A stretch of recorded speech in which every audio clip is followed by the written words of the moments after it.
بسم اللہ الرحمن الرحیم۔ دوستو، آج ہم مکروہات اعتکاف کے بارے میں گفتگو کریں گے۔ تو نمبر 1، خاموشی کو عبادت سمجھ کر بالکل خاموش رہنا، یہ مکروہ ہے۔ نمبر 2، بغیر ضرورت کے فضول گفتگو کرنا مکروہ ہے۔ نمبر 3، تجارت کے سامان کو مسجد میں لا کر فروخت کرنا مکروہ۔ نمبر 4، اعتکاف کے لیے اتنی جگہ گھیرنا کہ دوسرے معتکفین یا نمازیوں کو تکلیف ہو، یہ مکروہ۔ نمبر 5، معاوضہ لے کر کتابت کرنا، کپڑے سلائی کرنا، تعلیم دینا، یہ مکروہ ہے۔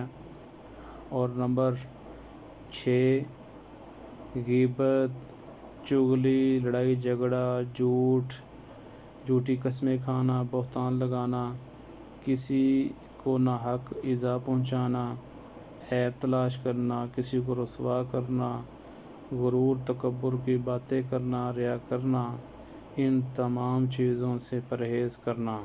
لیکن جو اس میں ملوث ہوگا یہ مکروہ ہے۔ یہ تمام باتیں مکروہات اعتکاف میں آتی ہیں۔